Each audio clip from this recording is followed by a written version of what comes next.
Hello, my friends. Welcome back. Welcome back. How's it going? How's it going today? We got a sunny day here. 214 tolerance. Oh yeah.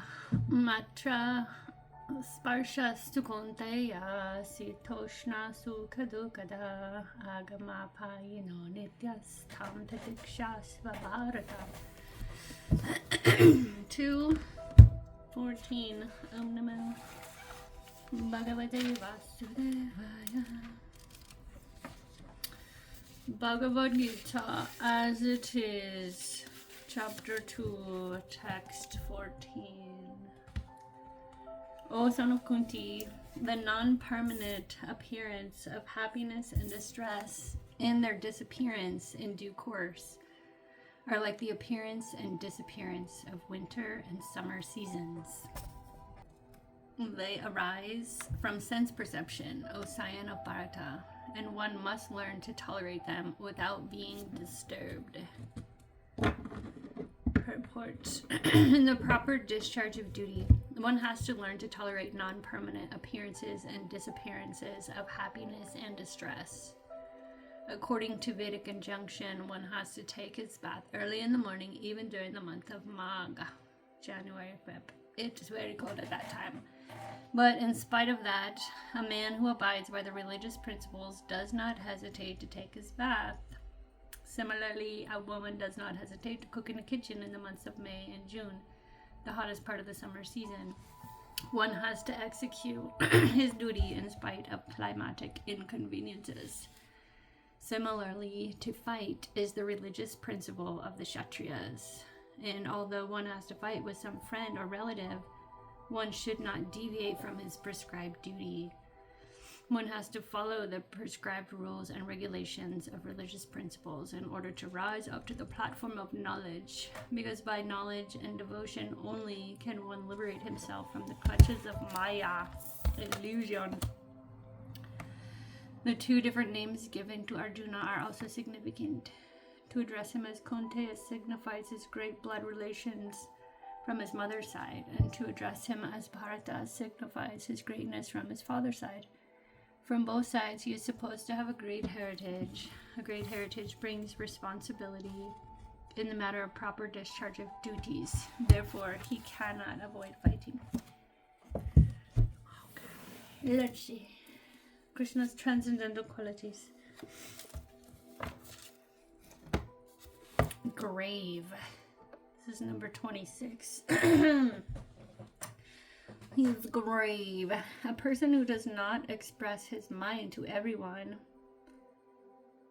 Did we read this already?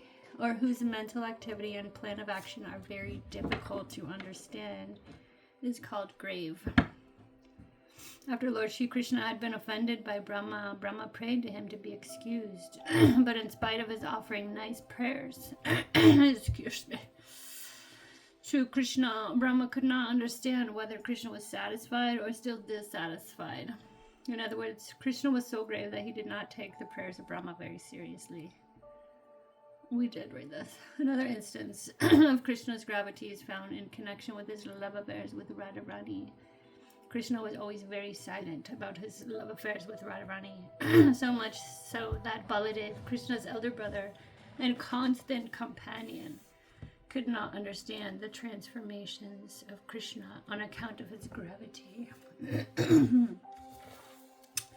The next one is self-satisfied. The next one, number 27.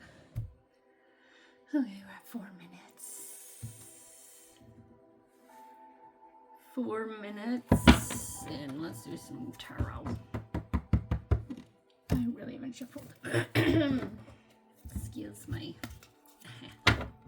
throat clearing.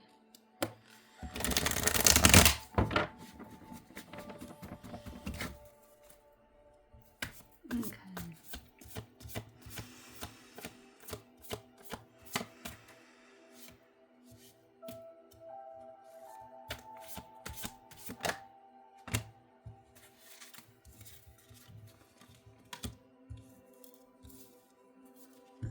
Okay, I'm gonna shuffle some more.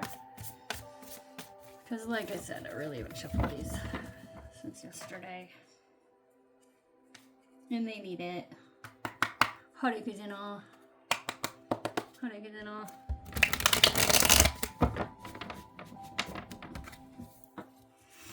I could take this moment to acknowledge and thank my angels and ancestors. This just flipped in a... It's a Six of Swords. And ask for clear and truthful messages.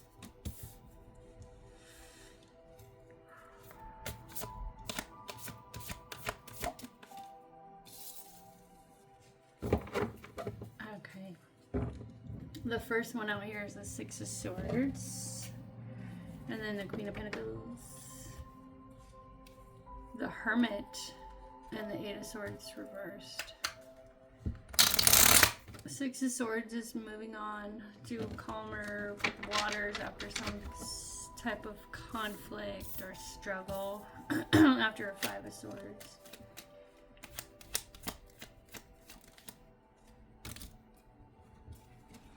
Well, two aces are clarifying that. It feels like leaving the past behind, really, and starting new things, starting over. But it's good. It's not like, I don't know why I keep pulling the Hierophant and the Nine of Pentacles. Ooh, it's very good.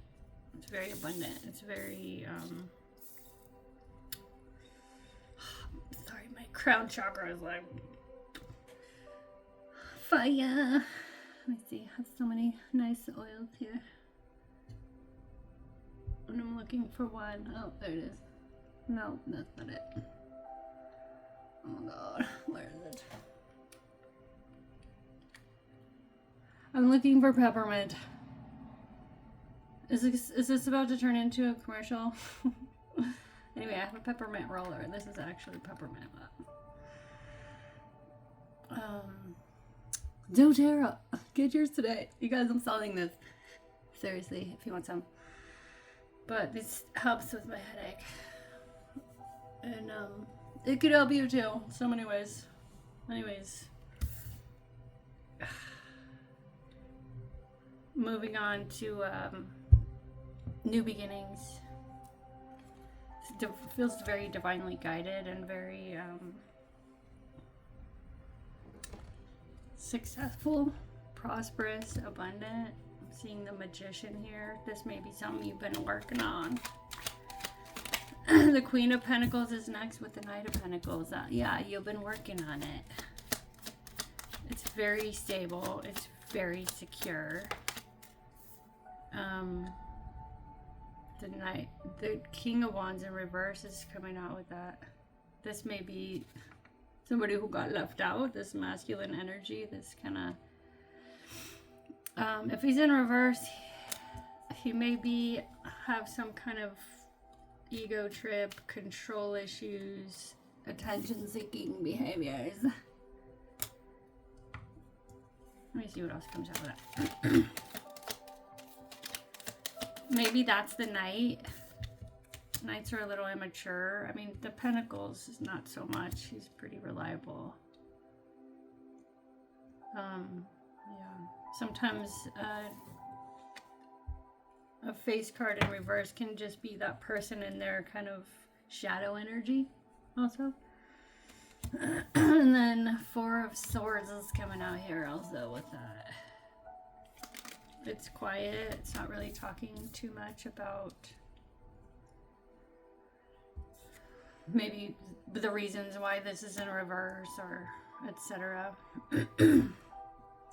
Or not talking about healing, not talking about why things are so quiet.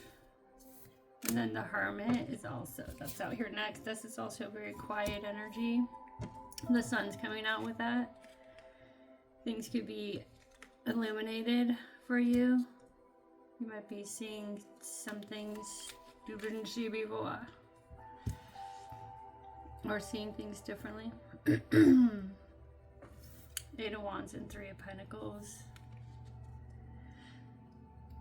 A lot of activity, a lot of manifestations, a lot of power. Wands flying around, chariots also coming out. It's fast moving, it's victorious, I want to say, and it's like expecting good things, expecting victory. It's like that's what you were shown in the Hermit, in this, you know, going inside energy or contemplative, meditative energy. You see how to move forward and how success can be had. And there's a lot of power behind that, like energy, ambition. And then the Eight of Swords is out here in reverse.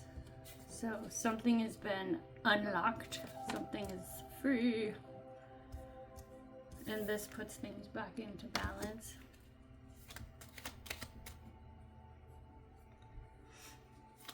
Something, maybe free to say something.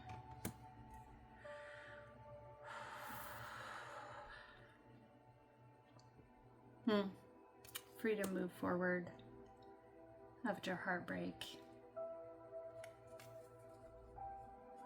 Or some kind of heart activation. Okay, let's see. Some advice. That was pretty cool. A couple of aces came out together.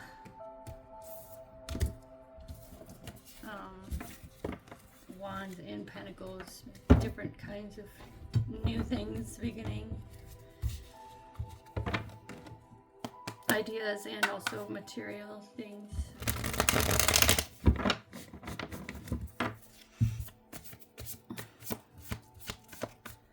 Advice, please. This flipped the same one that one did. It was like a full rotation and sideways. That's not normal. It happened twice. The Three of Pentacles, and the Five of Pentacles, and the Seven of Pentacles, and the Hermit, and the Nine of Pentacles. All Pentacles and the Hermit. And the Wheel of Fortune. The very cool thing about this is the sequence I'm seeing of the numbers. It's 3, 5, 7, and 9 for the Pentacles, but 9 is also the Hermit number. So it's 3, 5, 7, 9, 9. 10. That message to me says, keep going. You're on the right path. It's all coming together. It's growing. It is growing. Your wealth, your pentacles, your projects. So your advice with this Three of Pentacles, you got the Knight and the Two of Wands. When you know what to do, when you know which way to go, go. Don't hesitate. Especially when it comes to collaborations, working together with others.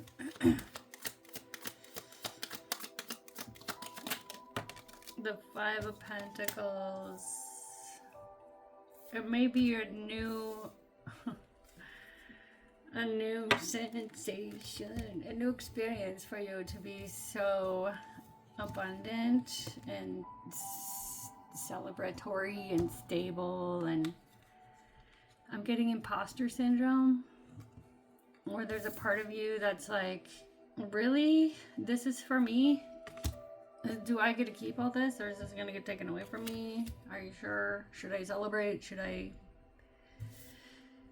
be super grateful? Like, yeah, you should.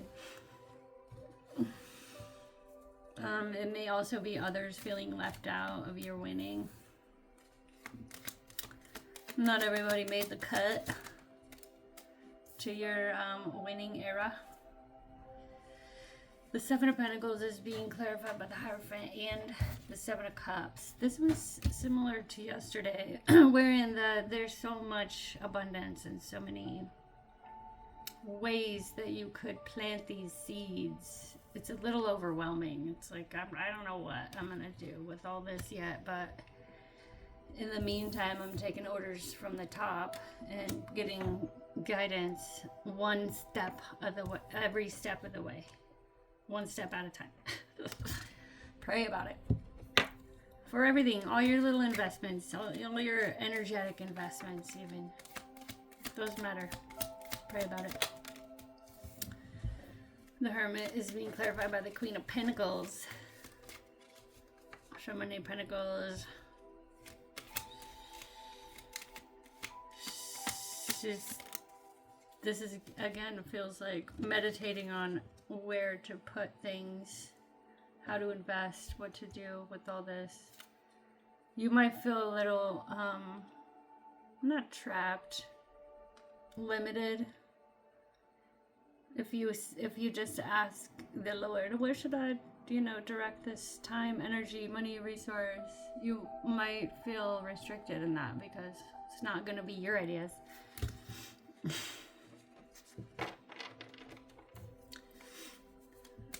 But whatever you do, when you are obedient in that way and you invest per spiritual guidance, there will be abundance. There has to be. It doesn't always shake out. The math doesn't always shake out if you try to calculate by material means. But if you are talking about energetic contributions, service, those kinds of things, there can be just as much reciprocation in the material realm for all that. It goes along with as within, so without, as above, so below. And our whole state, our healed state, comes with it abundance. It's just part of the package. We are meant to be abundant because that's the truth. Abundance is truth. Lack is a lie. Lack is a lie. Okay, we're 17 minutes in. I got these angel oracles. Haven't done this in a minute. I'm gonna pull my load.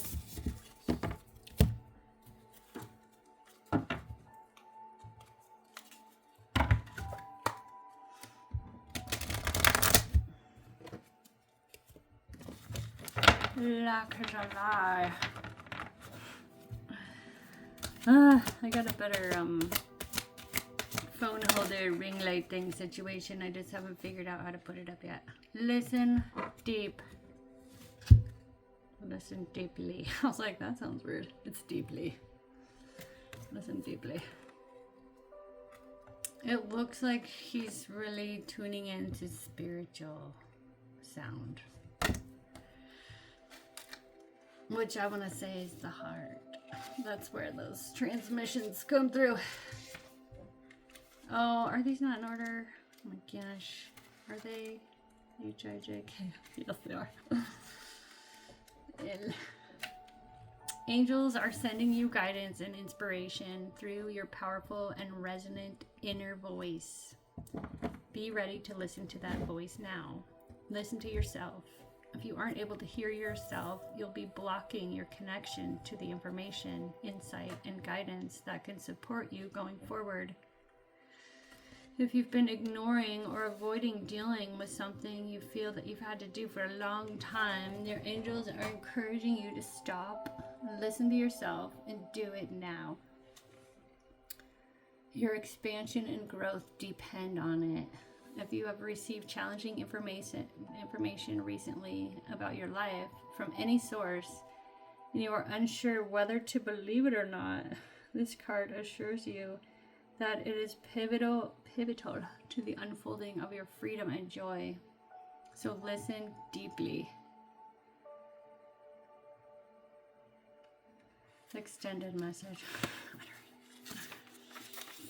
The whispers of our inner voice are subtle, and it takes patience and willingness to hear them. Often this voice can seem intensely honest and direct, but that's because it wants us to home in on our truth in order to grow.